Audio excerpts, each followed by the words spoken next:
લક્ષ્મી, જલ્દી આવ. આવી રસોડામાં હતી. કોઈ ખાસ વાત છે? શું શું થયું? મોઢું મીઠું કર. મીઠાઈ ખા. શેની ખુશીમાં?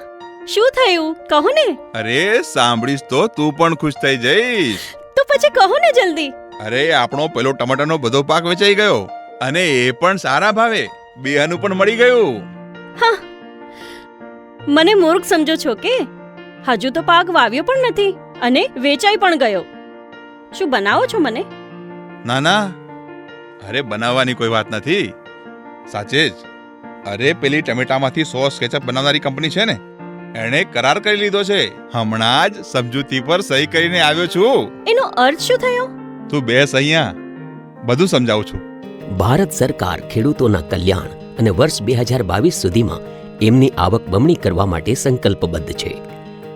અનેક નવી નીતિઓ અને યોજનાઓથી ખેડૂતો આત્મનિર્ભર થઈ રહ્યા છે. પરંતુ ખેડૂતોની સામે આજે પણ કેટલાક પડકારો પડેલા છે, જેમ કે નિરંતર સંકોચાતો ચાસનો આકાર, મોસમ અને કુદરતી આપદાઓ સાથે સંકળાયેલા જોખમ અને બજારમાં આકસ્મિક ઉતાર ચઢાવ. કોવિડ-19 વૈશ્વિક રોગચાળાએ આ પડકારોને વધારે ગાઢ બનાવી દીધા છે. ભારત સરકારે તાત્કાલિક અસરથી કૃષક સશક્તિકરણ અને સંરક્ષણ કિંમત આશ્વાસન અને કૃષિ સેવા પર કરાર અધ્યાદેશ 2020 લાગુ કર્યો, જે હવે એક અધિનિયમ બની ચૂક્યો છે. अब किसान के पास अनेक विकल्प है.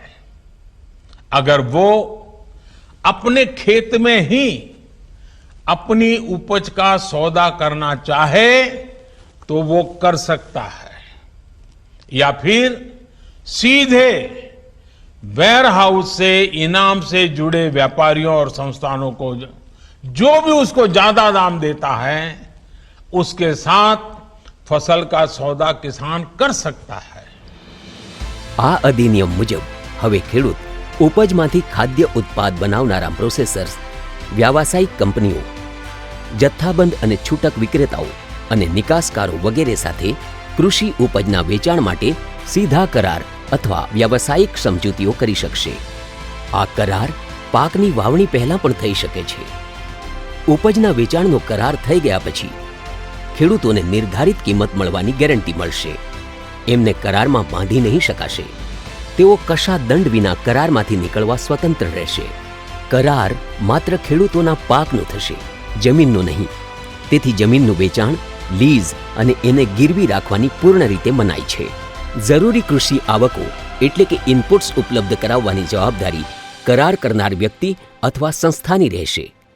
કરાર કરનાર વ્યક્તિ અથવા સંસ્થા દ્વારા યોગ્ય કૃષિ મશીનરી તથા સાધનોની વ્યવસ્થા કરવામાં આવશે. સમય સમય પર ખેડૂતોને ટેકનિકલ માર્ગદર્શન અને સલાહ ઉપલબ્ધ કરાશે અને પાકના જોખમની પૂરી અથવા આંશિક જવાબદારી લેવાની રહેશે. આ અધિનિયમ મુજબ પાકની સારી રીતે દેખરેખ, લણણી યા કાપણીની જવાબદારી ખેડૂતની રહેશે. પાક ઉત્પાદન દરમિયાન પાક પર ખેડૂતનો માલિકીનો હક રહેશે. પાકનો વીમો કરાવાશે અને જરૂરી લાગતા ખેડૂત નાણાં સંસ્થાઓ પાસેથી લોન પણ લઈ શકશે. આ અધિનિયમથી કૃષિ ઉપજની ગુણવત્તામાં સુધારો થશે, જેનાથી ઉત્પાદન પણ ઉચ્ચ સ્તરના બનાવી શકાશે, જે વિશ્વ બજારના માનકોમાં ખરા ઉતરશે. એક સપ્લાય ચેન વિકસિત થશે, જે ભારતીય કૃષિ અને ખેડૂતોને વિશ્વ બજારમાં પગ જમાવવામાં સહાયક થશે. મોટા કોર્પોરેટ સાથે મળીને કેટલાય રાજ્યોના ખેડૂતોને સફળતાપૂર્વક શેરડી, કપાસ, ચા, કોફી જેવા પાકોનું ઉત્પાદન કરી રહ્યા છે. મોસમના જોખમ અને બજારના ઉતાર ચઢાવથી સુરક્ષાને કારણે આ અધિનિયમે ખેડૂતો માટે નવી સંભાવનાઓ અને નવી આશાઓના દ્વાર ખોલી નાખ્યા છે. અધિનિયમે ભારતીય ખેડૂતોની સમૃદ્ધિનો માર્ગ મોકળો કર્યો છે.